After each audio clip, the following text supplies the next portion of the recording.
Entonces tengan en cuenta que mañana hay esa actividad. Antes de empezar con la lección, ah, vamos a ver, o quiero citar esta porción de la escritura, segunda de Timoteo capítulo 4. Pablo a Timoteo le dice: te encargo solemnemente delante de Dios que prediques la palabra, que instes a tiempo y fuera de tiempo, redarguye, reprende, exhorta con toda paciencia y enseñanza. ¿A qué viene esta exhortación, hermanos? Es para que ustedes prediquen el evangelio a tiempo y fuera de tiempo. Pero no solamente se lo prediquen a las personas, sino que también predíquenselo continuamente ustedes mismos. Porque son tiempos difíciles en los cuales a veces pensamos estar firmes y puede ser que no sea así. G.I. Parker dice: la teología es para la doxología y la consagración, esto es, para alabar a Dios y practicar la santidad.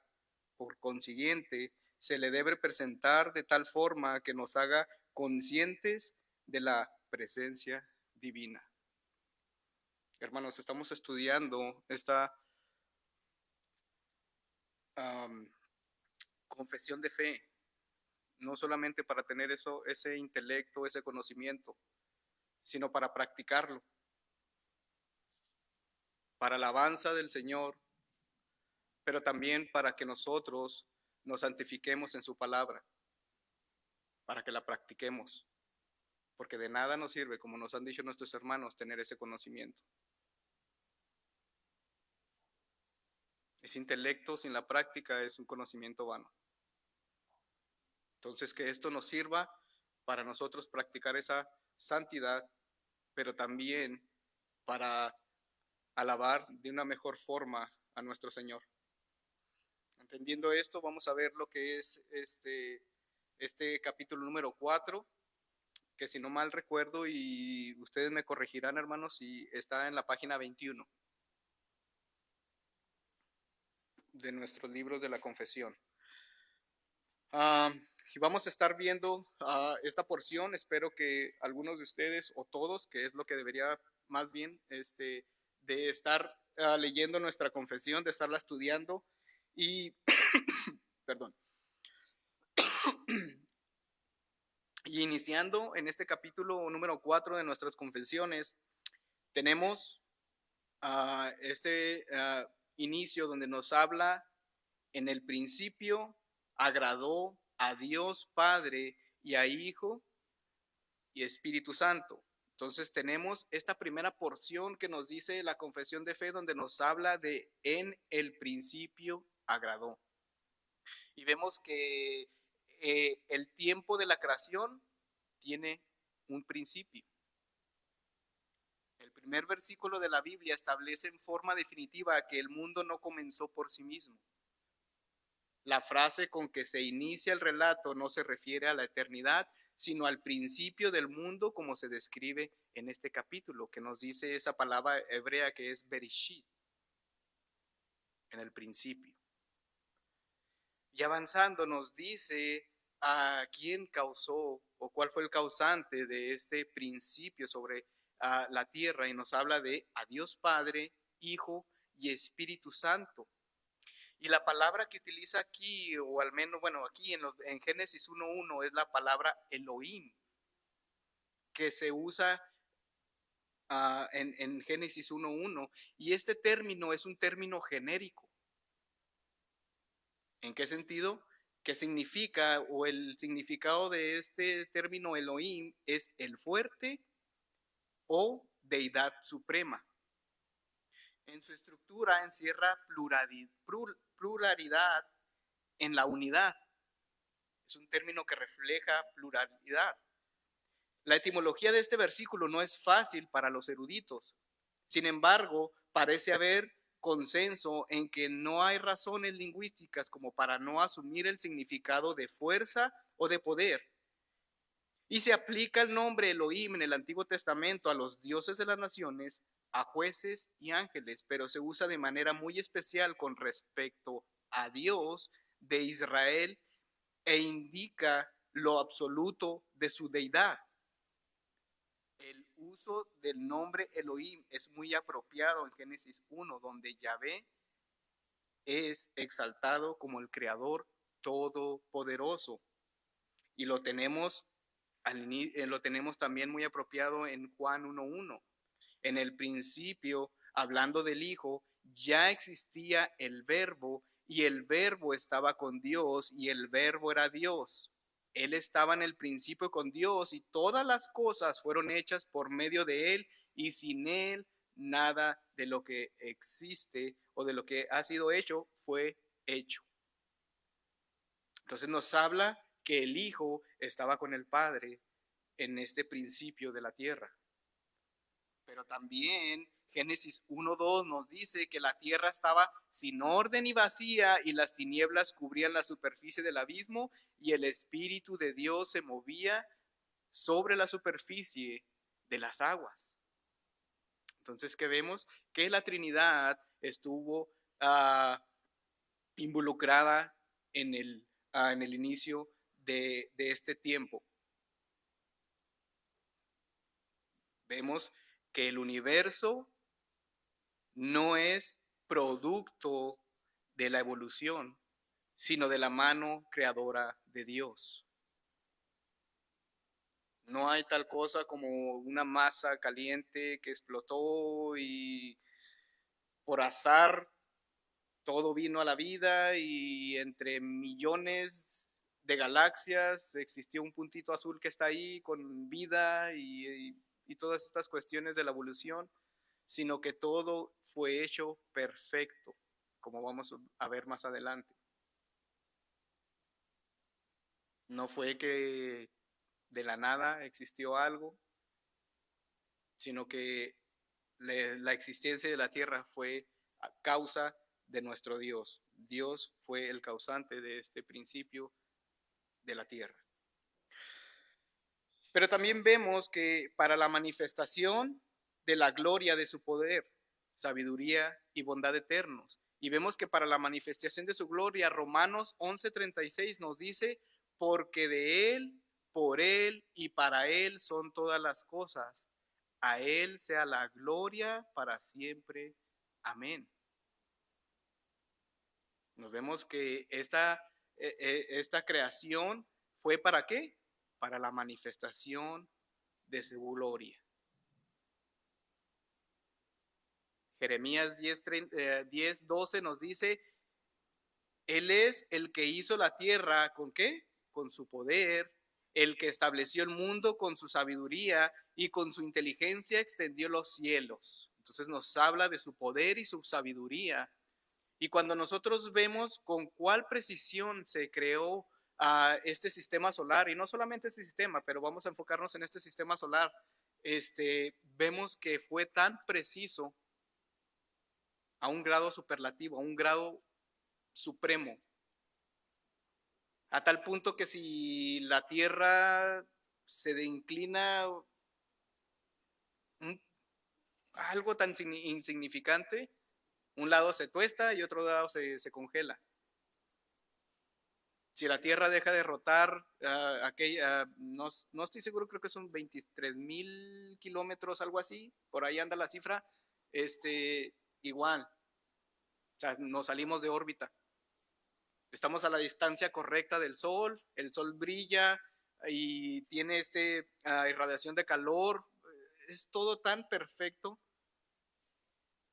que los cálculos para que todo esto hubiera podido haber sido posible si es producto del azar, es unas cifras enormes. Entonces esto se requiere más fe para creer en la evolución y en las cuestiones del azar que para creer que Dios fue quien dio inicio de todo esto. Entonces tengamos eso en cuenta, que nos dice la misma escritura, que Él estableció el mundo con sabiduría y con su inteligencia extendió los cielos. Pero también vemos que esas bondades eternas de Él, que Él dice en Salmos 33:5, Él ama la justicia y el derecho. Llena está la tierra de la misericordia del Señor. Él estableció las estaciones del año, la lluvia que ahorita tenemos y de cual uno de los hermanos estaba dando gracias por esa lluvia. Esas son bondades del Señor que nos ha entregado. Tenemos estas estaciones tan bonitas del año: invierno, primavera, otoño. El Señor en su bondad nos dio de estos deleites naturales. ¿Quiénes de ustedes no ha viajado al mar y ha visto esa puesta del sol ahí en el mar? Y dice uno, qué hermoso. El Señor en su creación lo ha colmado de bondades. Y siguiendo con lo que nos dice la confesión, dice, crear o hacer el mundo y todas las cosas que en él hay, ya sean visibles o invisibles. Y en estas cosas visibles que hay, Génesis 1:1 nos dice que en el principio Dios creó los cielos y la tierra. Y nosotros lo vemos. Pero Colosenses 1:16 también nos dice, porque en Él fueron creadas todas las cosas, tanto en los cielos como en la tierra, visibles e invisibles, ya sean tronos o dominios o poderes o autoridades, todo ha sido creado por medio de Él y para Él. El Señor lo ha creado todo, ya sea las que nosotros podemos ver y las que nosotros no podemos ver, el Señor las ha creado. Y siguiendo nos dice, bueno, de hecho aquí debió haber sido en el lapso de 6 días. Iba a hacer una pregunta aquí, pero por alguna cuestión me pasó lo del hermano Nahum, que de repente quién sabe qué pasó con esa lámina. Pero pues ya está la respuesta. En un lapso de ¿qué? De 6 días. Éxodo 20, versículo del 8 al 11 nos dice, porque en 6 días hizo el Señor los cielos y la tierra, el mar y todo lo que en ellos hay, y reposó en el séptimo día. Por tanto, el Señor bendijo el día de reposo y lo santificó. Génesis 2:1 nos dice, así fueron acabados los cielos y la tierra, todas sus huestes, y en el séptimo día ya Dios había completado la obra que había estado haciendo y reposó el día séptimo de todas las obras que había hecho. Dios bendijo el séptimo día y lo santificó porque en él reposó toda la obra que él había creado y hecho. Entonces vemos que esta creación fue en este lapso de 6 días.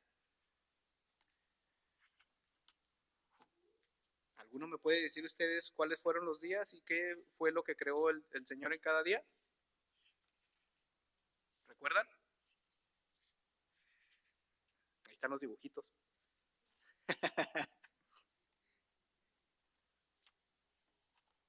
Ya leímos una porción de Génesis donde nos habla Génesis 1, del 3 al 5 nos dice, y dijo Dios, sea la luz, y fue la luz. Y vio Dios que la luz era buena, y separó Dios la luz de las tinieblas, y llamó Dios a la luz día, y a las tinieblas las llamó noche, y fue la tarde y la mañana un día. El día 2 vemos que el Señor dice, luego dijo Dios, haya expansión en medio de las aguas y separe las aguas de las aguas, e hizo Dios la expansión y separó las aguas que estaban debajo de la expansión y de las aguas que estaban sobre la expansión, y así fue y así fue. Y llamó Dios la expansión cielos y la tarde y la mañana del día segundo. Entonces aquí vemos el Señor hizo esa separación de la expansión y de las aguas y de los cielos. Entonces, el día 3, ¿qué es lo que vemos en el día 3? Del 9 en adelante. Y dijo también Dios, júntense las aguas que están debajo de los cielos en un lugar y descubra se lo seco, y así fue. Y llamó Dios a lo seco tierra, y a la reunión de las aguas llamó mares. Y vio Dios que era bueno. Entonces aquí tenemos lo que es este tercer día, donde Dios separó la tierra y el agua. Vemos también el cuarto día, que está en el 14 en adelante, y dice, y dijo luego Dios, haya lumbreras en la expansión de los cielos para separar el día de la noche, y sean por estrella, por señales, y para las estaciones, para días y años. Entonces, aquí vemos también donde el Señor, pues básicamente pone el sol y la luna, y hay noche y día, porque la luz la había creado en el primer día. Él hizo la separación de la luz y las tinieblas. En el quinto día, ¿qué es lo que tenemos en el quinto día? Versículo 20. Y dijo Dios, produzca las aguas seres vivientes y aves que vuelen sobre la tierra en la abierta expansión de los cielos, y creó Dios los grandes monstruos marinos y todo ser viviente que se mueve y que las aguas producen según su especie, y toda ave alada según su especie. Y vio Dios que era bueno, y Dios los bendijo diciendo, fructificad y multiplicaos y llenad las aguas en los mares, y multiplíquense las aves en la tierra. Y fue la tarde y la mañana, ¿cuál? El quinto día. Y el sexto día tenemos el versículo 24 que nos dice, luego dijo Dios, produzca la tierra seres vivientes según su especie, bestias y serpientes, y animales de la tierra según su especie, y fue así.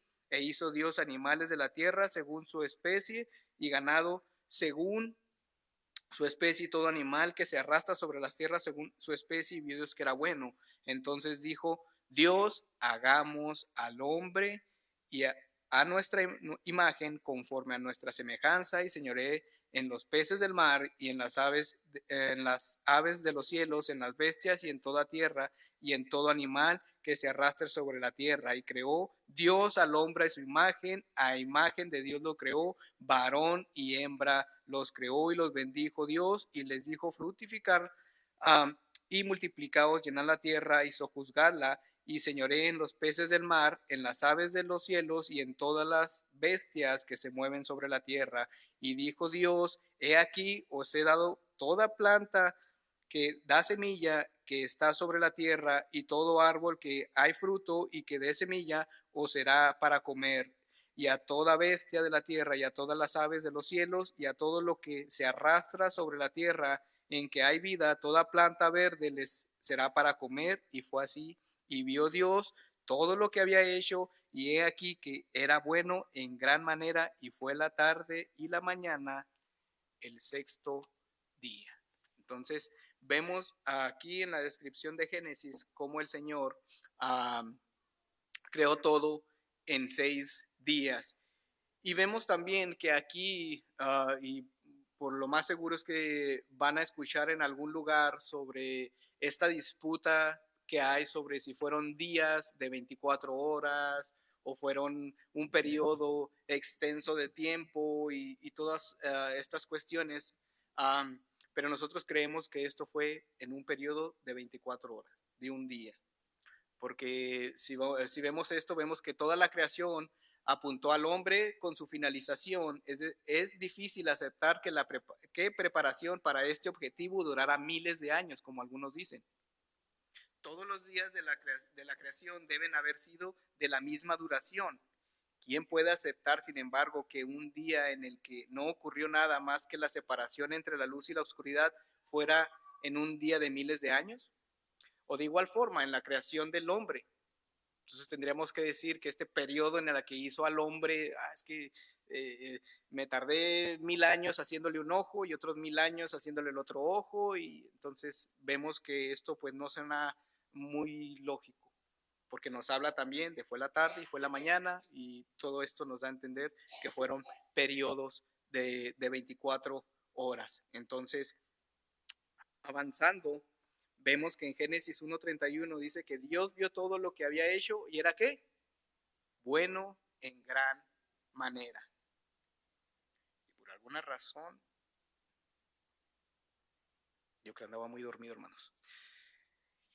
Siguiendo y avanzando, ahora ya terminamos este 4.1, ahora avanzamos a este inciso número 2. Ya vimos el punto número 1, ahora avanzando a nuestro punto número 2, vemos que después que Dios hubo creado todas las demás criaturas, creó al hombre, varón y hembra, nos dice Génesis 1:27, con almas racionales e inmortales, haciéndolos aptos para aquella vida, para con Dios, para la cual fueron creados. Y Génesis 2:7 nos dice que entonces el Señor Dios formó al hombre del polvo de la tierra y sopló en su nariz el aliento de vida y fue el hombre un ser viviente. Entonces tenemos aquí que el Señor formó al hombre del polvo. Génesis 1:27, como ya mencioné, dice, Dios creó al hombre a imagen suya, a imagen de Dios lo creó, varón y hembra los creó.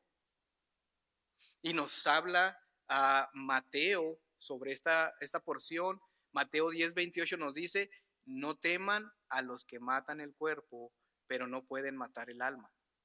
Más bien teman a aquel que pueda hacer perecer tanto el alma como el cuerpo en el infierno. Esto nos habla de que tenemos un alma inmortal. No significa que somos eternos, porque el único eterno es Dios. Aquí hablamos que el alma es inmortal. O vamos a pasar una eternidad en el cielo o una eternidad en el infierno. Continuando, vemos también que nos dice, siendo hechos a imagen de Dios en conocimiento, justicia y santidad de la verdad. Y Génesis 1:26 nos dice, hagamos al hombre a nuestra imagen, conforme a nuestra semejanza.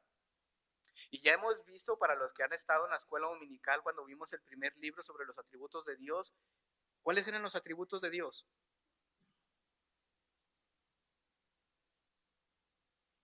Escucho. ¿Cuáles eran los atributos de Dios? Son las perfecciones, pero bueno, díganme atributos de Dios. ¿Qué atributos se acuerdan ustedes de Dios?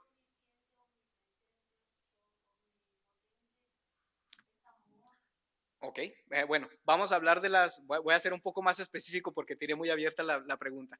¿Cuáles son esos atributos que podríamos decir que están reflejados en nosotros? Ya dijo la hermana uno, amor, bondad, la hermana dice misericordia también, nosotros debemos de reflejar esa misericordia para con otros. Bueno, vamos a ver, Dios es sabio. Nosotros reflejamos también esa sabiduría del Señor. Somos personas racionales. No somos como los primates que ellos hacen todo por instinto, aunque muchas de las veces aquellos animales reaccionan mejor que nosotros, pero eso es otro asunto. Pero esa imagen del Señor la puso en nosotros, somos hechos a imagen. Ya hemos hablado que esa imagen lamentablemente a través de la caída la hemos distorsionado. Hemos distorsionado el amor, hemos distorsionado la justicia del Señor, hemos distorsionado todo lo que tiene que ver con esa imagen que el Señor nos dejó a nosotros. Entonces vemos que nos dice que somos a imagen de Dios conforme a su semejanza. Y esto no es de que Dios tenga manos o de que lo reflejemos en esta cuestión física, sino aquellas cuestiones que tienen que ver con el amor, con la sabiduría, con la justicia, con todo esto. Avanzando, nos dice que teniendo la ley de Dios escrita en sus corazones y el poder para cumplirla y, sin embargo, con la posibilidad de transgredirla por haber sido dejados a libertad de su propia voluntad, que era mutable. Y de hecho, ahí ya contesté esa pregunta, pero si ustedes se fijaron en el boletín y en Facebook se puso esta pregunta, ¿fueron creados Adán y Eva con la capacidad de pecar? ¿Fueron creados con esa capacidad? Sí. ¿Quién da más? ¿Cómo me gustaría que todos dijeran sí? Entonces, vemos que Adán y Eva fueron creados con esa capacidad. Muchas de las veces escuchamos esto de el libre albedrío, pero lo aplicamos de una manera mala, por así decir. Adán y Eva tenían un libre albedrío cuando estaban con el Señor. ¿Por qué? Porque estaban en la capacidad de pecar. Agustín lo llamó posse pecare, posse non pecare, en latín, lo que significa capaz de pecar y capaz de no pecar. Esas dos frases en latín nos dice que fueron las designaciones que usó Agustín para explicar el estado de Adán y Eva durante su probación en el jardín, sobre esta prueba. Que ellos en definitiva pudieron haber escogido no pecar. Pero lamentablemente vemos que en la historia ellos decidieron desobedecer al Señor. Vemos que el pecado es cualquier voluntad o acto que hagamos contrario a la voluntad del Señor, a los designios de Él. Y ellos escogieron desobedecer la voluntad del Señor. El Señor no quería que ellos comieran de ese árbol y sin embargo ellos lo hicieron. Y como nos había explicado nuestro hermano en aquella predicación, que nosotros de esa palabra de pecado lo tenemos muy, es que es errar al blanco, ¿no? O sea, no es que erremos al blanco, o sea, es que deliberadamente, o sea, agarramos ese arco y, o sea, la señal está allá y yo lo tiro para allá. Como los niños cuando les dicen, no hagas esto, y a veces que le están diciendo, hey, hazlo. Por eso nosotros, nuestra inclinación es hacer el pecado continuamente. Porque nuestro libre albedrío está inclinado hacia pecar, está esclavizado. Y a lo mejor ya me estoy metiendo en otro tema, pero Adán y Eva, ellos tenían ese libre albedrío de escoger hacer lo bueno o hacer lo malo. Ellos sí tenían esa elección. ¿Y qué pasó cuando desobedecieron? ¿Qué les dijo el Señor que iba a pasar? Iban a morir. Y murieron espiritualmente. Y ahí ese libre albedrío se fue. Porque lo único que podían hacer era pecar. Lo mismo que hacíamos todos nosotros, pecar.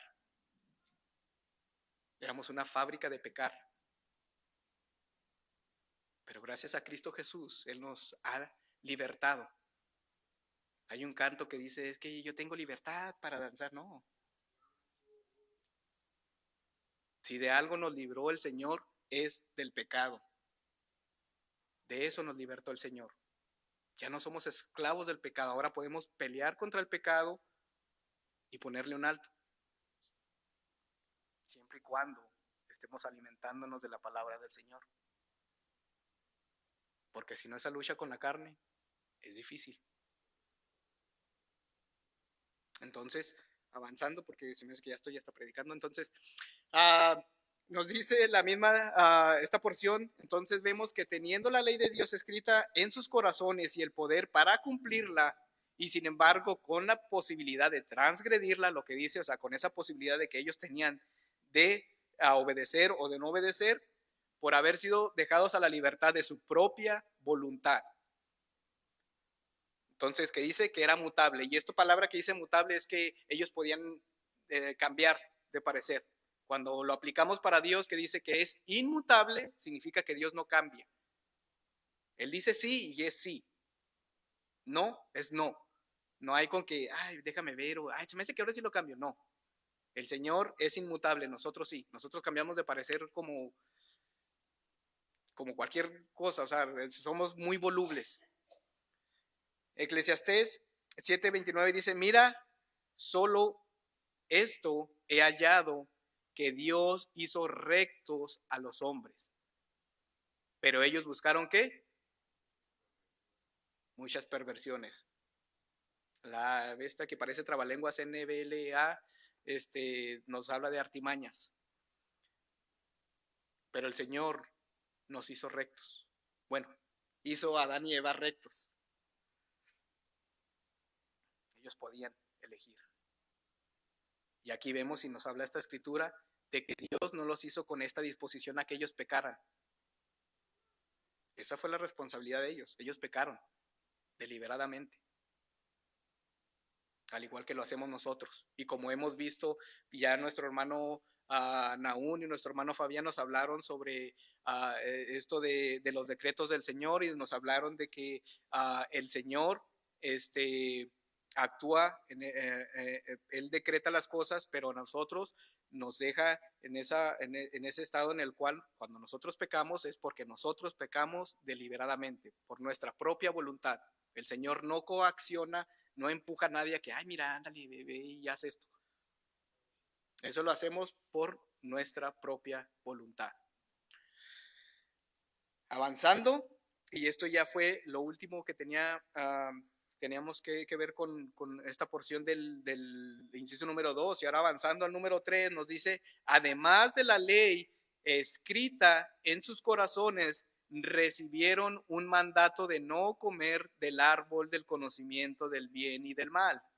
Y mientras lo guardaron, fueron felices en su comunión con Dios y tuvieron dominio sobre las criaturas. Génesis 2:17 nos dice, pero del árbol del conocimiento del bien y del mal no comerás, porque el día que de él comas, ciertamente morirás. Pero dice la escritura que ese árbol era codiciable a la vista. Y ahí sí, ahí fue la serpiente y metió ese empujoncito. Eva lo codició, lo vio agradable. Y como muchos comentaristas hacen ese comentario, o sea, ella dijo, no, pues aquí puedo ser yo independiente, puedo ser como Dios. Y comió, desobedeció. Vemos también Génesis 1:28 que nos dice que Dios los bendijo, y antes de que tomaran esta mala decisión de desobedecer al Señor, antes de que tomaran esa decisión, no nos dice cuánto tiempo pasó después de que les dio este mandato. Pudieron ser muchos años, pocos años, no dice la escritura cuánto tiempo pasó, lo más seguro es que fueron un lapso grande de tiempo.